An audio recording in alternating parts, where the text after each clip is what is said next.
And again, as we've been asking you, loads and loads of calls coming in this. The government expected to water down strict net zero rules for sales of electric cars, involving £15,000 fines for every car that's not electric that's sold over the quota that's now allowed, because apparently we live in eastern Germany now, as manufacturers face a lack of demand from motorists. Let's talk about this with Andrew Montford. He's director of Net Zero Watch. Good morning to you, Andrew.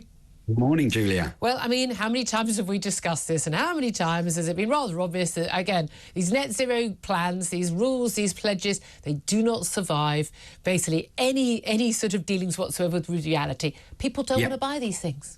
Yeah, absolutely. It's the whole collision of student politics with the real world, isn't it? You know, they say these things, they wave their hands in the air, they say we're going to do these, you know, this is the target we're going for, and then in the real world they just don't work. And we've been saying that the motor manufacturing industry is going to be in real trouble. How long have we been saying that for? Years, probably. But that's it. They've all signed up to this. On BBC had the boss of Ford in the UK on this morning. He was saying, "Oh no, we spent £2 billion, you know, converting our factories to make EV cars. We're fully on board with the whole EV car thing. We just don't want to be fined when we don't sell EV cars." Yeah, that's right. I mean, the whole industry is in a pickle now because, of course, they have spent loads of money on these new factories and nobody actually wants the EVs. I mean, the sales, I think, are creeping up. But, I mean, most people who get them seem to not like them anyway. So, I think that they're probably going to go down again. So, yeah, I mean, we're in real trouble there. I think we really do want Ed Miliband and to join in the FIFA match with...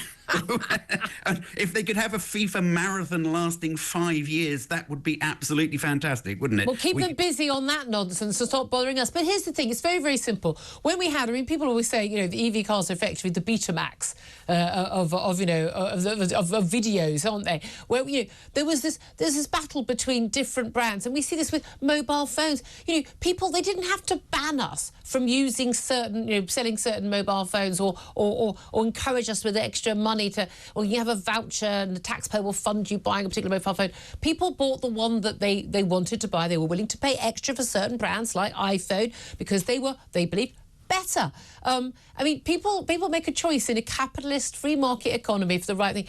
If electric vehicles are so sodding brilliant and they're so much cheaper and better value to run and they're so easy and so reliable and so good, you wouldn't need to pay people subsidies to buy them, and you wouldn't need to fine manufacturers for selling diesel and petrol cars because people would want to buy them. But why is it people don't want to buy them? I mean, people don't want to buy them because they're rather inconvenient because, you know, you have a very limited range and if you reach the end of that range, it takes you a long time to refuel, if you like. So, yeah, I think what people actually given a free choice would go for would be hybrid cars of some sort, where, you know, you have a petrol engine with the electric motor just, you know, for when you're just doing very short journeys. You know, they work, they give very high fuel efficiency and yeah, that's a step forward. Yeah. But they're all part of the ban, aren't they? I think a lot of us were very surprised that hybrid motors. We looked at possibly getting a hybrid ahead of these sort of rules on the basis that, well, you know, we're not going to. What are we going to do now? Oh, sorry, I'm sticking to the diesel. I'm going to buy 3 the day before we're banned, so they're going to have a fantastic resale value. But this is the thing: the manufacturers, they've all basically been conned into you're going to face a ban on selling electric or hybrid vehicles from 2030. Then move to 2035, move back to 2030. I think the Europeans have moved to 2035 now, but it changes all the time. But as soon as you approach the reality of those years actually happening, it falls away. What are we expecting to hear from the Business Secretary, Jonathan Reynolds, today? Because it sounds like he's going to make an announcement, possibly in Parliament, about these rules where manufacturers literally are fined 15 grand every time they sell a diesel or a petrol car that they're not supposed to sell. Yeah, well, the story that I've read is that they are proposing more support for the industry and a consultation. So I really think we probably want to curb our enthusiasm. This may just be smoke and mirrors.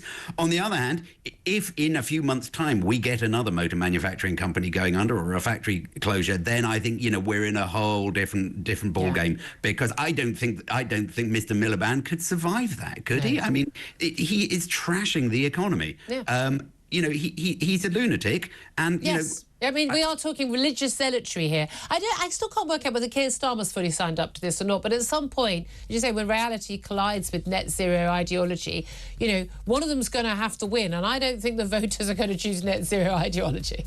No, I think people will be out on the streets. I genuinely do, because the pain is going to be appalling. And I think people can see it coming. I think people are frightened now by what this government are doing. It is quite scary. Yeah, absolutely. But again, it all carries on from what the Tories were doing. They're on their heads as well. This all happened on their watch as well. It was nice to see us being vindicated once again. As